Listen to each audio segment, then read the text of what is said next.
Tudo bom? Então, hoje nós vamos iniciar um novo passo na nossa unidade de reprodução humana, que é a gravidez. Então, até agora a gente viu o ciclo menstrual, a gente viu os órgãos que compõem o sistema reprodutor masculino e feminino, assim como as suas funções. Por fim, a gente viu os tipos de gêmeos. E agora, para a gente fechar a nossa unidade, a gente vai aprender um pouquinho sobre gravidez, tá? Tem muitas coisas relacionadas à gravidez, mas a gente vai aprender os passos primordiais no início de uma gravidez, ok? Este conteúdo ele está no livro de vocês, na página 52 e 53, tá bom? Então, se vocês quiserem acompanhar aí, para ir fazendo dúvidas, podem ir anotando, que depois a gente vai retirar essas dúvidas. Então, qual seria o primeiro passo da gravidez? O primeiro passo da gravidez é o que? A fecundação. Que a gente aprendeu que a fecundação é a união do espermatozoide com o óvulo, ou como eu falei com vocês, que alguns autores trazem, né, que é mais atual, a denominação de ovócito secundário.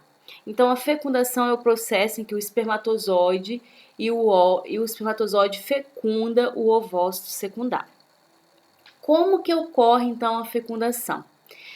Sobre o óvulo, ele é todo envolvido por uma camada, ou ovócito, né? Ele é todo envolvido por uma camada de proteína que o protege, né? E vai ter outras funções também. E o espermatozoide, na cabeça do espermatozoide, eles têm enzimas digestivas que vão digerir essa camada proteica, fazendo com que o espermatozoide ele entra dentro do ovo. Depois que o espermatozoide digeriu, então, a camada proteica que envolve o ovócito secundário, ele vai entrar no ovócito secundário. Porém, a sua cauda fica para o lado de fora. O que isso é importante? Por que eu até coloquei entre parênteses ali? Por que é importante a gente entender que a cauda do espermatozoide ela fica para o lado de fora? A gente aprendeu que as células, o ano passado, que as células é cheia de organelas celulares. E uma delas é a mitocôndria, que é responsável pela geração de energia. O espermatozoide, ele é uma célula. Porém, as mitocôndrias, a maioria das suas mitocôndrias se ficam na cauda do espermatozoide, que é onde gasta muita energia, porque ele precisa se movimentar até a tuba uterina, né? Lá da vagina até a tuba uterina para fecundar o ovócito. Então, a maior parte das mitocôndrias do espermatozoide fica na cauda. Assim, quando o espermatozoide entra no óvulo, no ovócito secundário, a gente tem a cauda fica para o lado de fora. Assim, todas as mitocôndrias das nossas células são de origem materna, tá? Então, é um ponto interessante. Todas as mitocôndrias presentes nas nossas células são da origem da nossa mãe, vem da nossa mãe porque o óvulo também é uma célula e ele tinha mitocôndrias. O espermatozoide, por fato da cauda não entrar no ovócito, a gente tem a origem das nossas mitocôndrias é toda materna, vem da nossa mãe, tá? Isso estou falando para vocês porque lá no segundo grau vocês vão ver algumas coisas relacionadas a essa questão, porque existem doenças mitocondriais que vêm só dos genes da mãe, por isso que eu estou falando aqui. Então, a maioria das nossas mitocôndrias celulares, elas vêm da nossa mãe, tá bom? Depois que o espermatozoide ele entra no óvulo, no ovócito secundário, o ovócito secundário vai produzir substâncias que vão como se fosse blindar ele, vão fechar, impedindo que outros espermatozoides penetrem nele.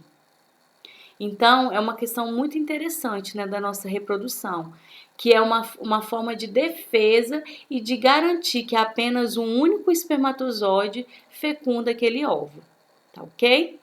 Depois que ocorreu, então, a entrada do espermatozoide, forma-se o zigoto. O zigoto, ele vai começar a sofrer divisões celulares e vai formar um amontoado de células que passa a ser chamada de embrião. E esse embrião vai crescendo, se desenvolvendo até chegar no útero. Lembrando que a fecundação ela vai ocorrer lá na tuba uterina, tá? Ou trompa de Falópio, que antigamente se chamava. E ao longo desse movimento, né, do zigoto, né, e agora já está meio que um zigoto embrionário, porque ele já vai sofrendo várias divisões celulares, ele chega no núcleo. Geralmente, a chegada do embrião no núcleo, no útero, desculpa, dura de 3 a 4 dias. Então, o zigoto, ele se formou lá na tuba uterina e ele só vai chegar no útero 3 a 4 dias depois da fecundação. E isso vai fazer com que ele vai sofrendo divisões ao longo desse caminho. Quando ele chega no útero, ele já recebe o nome de embrião. Ele já não é mais só duas células unidas, ele é um amontoado de células que veio se dividindo.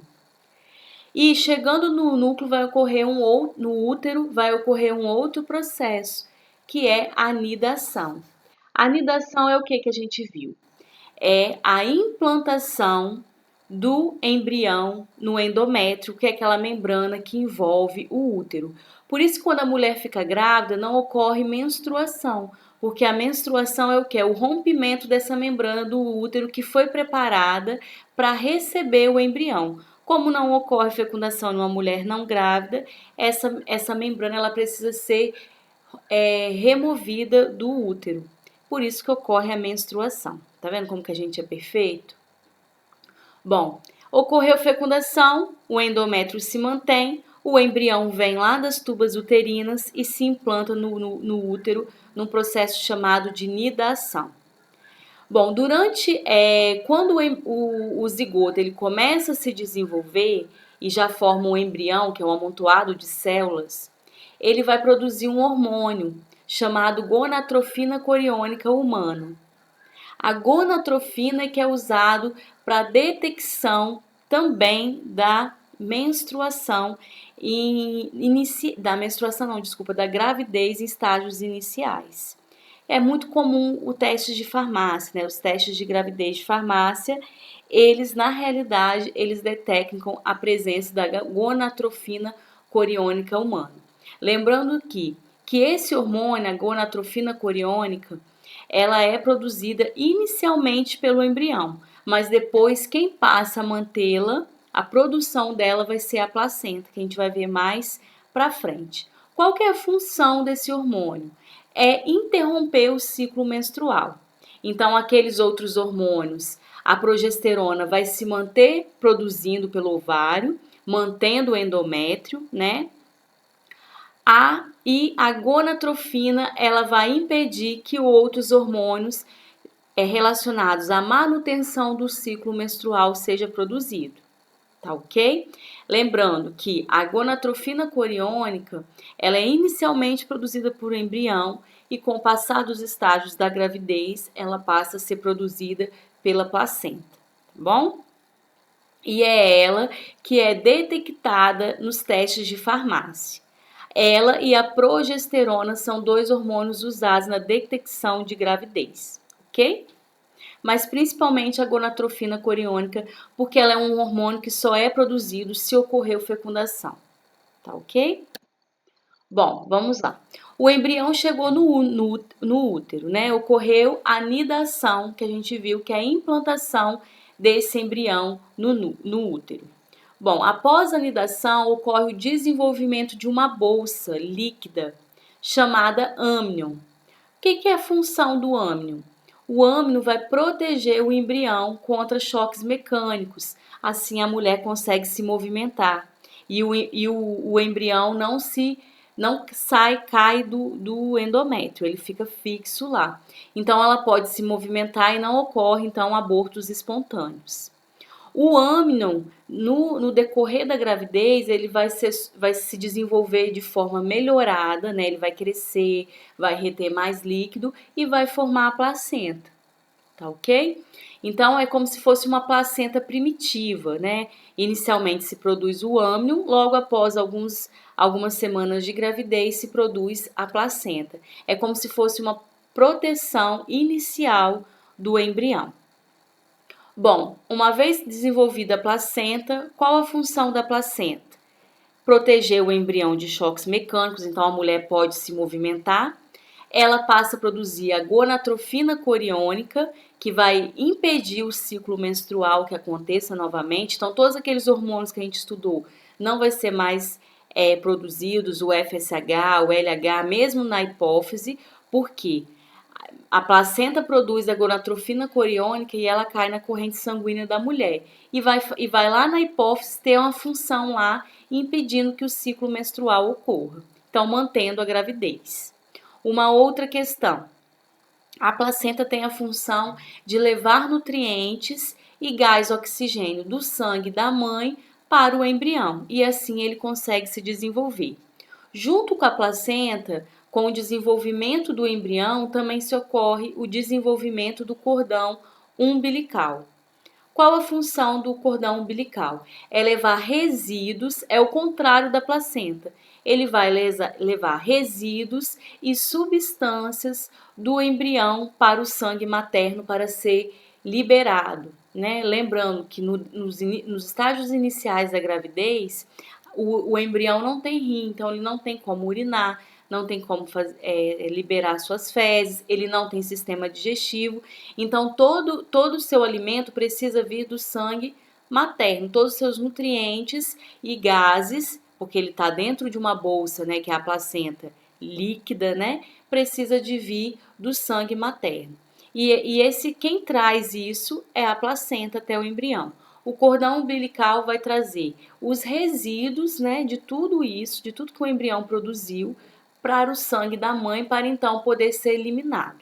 Então, quer dizer, a placenta tem a função de levar nutrientes e gases da mãe para o embrião e o cordão umbilical tem a função de levar substâncias e resíduos do embrião para o sangue materno, ok? Como se fosse um caminho inverso à placenta e o cordão umbilical. 2 meses após o embrião, mais ou menos, né, 8 dias, desculpa, 8 semanas, o embrião ele já está bem desenvolvido e ele passa a ser chamado de feto, tá ok? Bom, aqui é só para a gente ver, né? O embrião com 1 semana nada mais é que um amontoado de células. E por que quando chega à 8ª semana ele passa a ser chamado de feto? Porque ele já adquire características humanas que lembram um ser humano.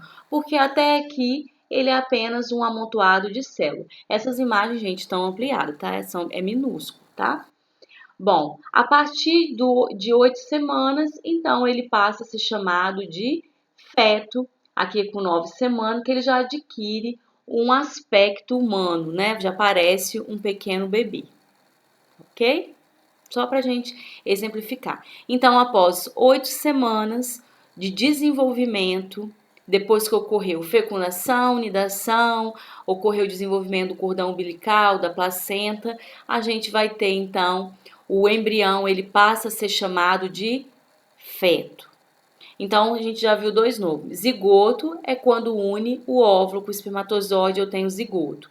O zigoto se desenvolve e forma um embrião. O embrião se desenvolve e forma o feto. Ok? É só nomes técnicos, né? Para o mesmo processo. Aqui, só para a gente exemplificar, né? Eu tenho já, lógico, aqui já é um estágio mais avançado de gravidez, mas só para vocês verem, né? O cordão umbilical, que vai levar os resíduos e substâncias do bebê para o corpo materno, e a placenta, que por aqui também ela entra em contato com o cordão umbilical, ela envolve tudo aqui do neném, protege contra choques mecânicos e, ao mesmo tempo, também ela permite as trocas de substância entre o sangue materno e o bebê. Lembrando que não ocorre mistura de sangue graças a essas estruturas. A mistura de sangue pode ocorrer durante o parto, tá ok? A mistura do sangue do embrião com o sangue da mãe. Até durante toda a gravidez, durante todos os 9 meses, não há mistura de sangue, porque essas trocas de substâncias e nutrientes entre os sangues é feita pelo cordão umbilical e pela placenta. Bom, então é isso. A gente vai fazer essa aula em vídeo inicialmente, vocês anotem as dúvidas e na próxima aula a gente vai tirar as dúvidas como a gente fez quando a gente aprendeu o ciclo menstrual e Gêmeos, tá ok? Qualquer dúvida, alguma coisa que vocês não entenderam, pode me mandar nas nossas redes, tá bom?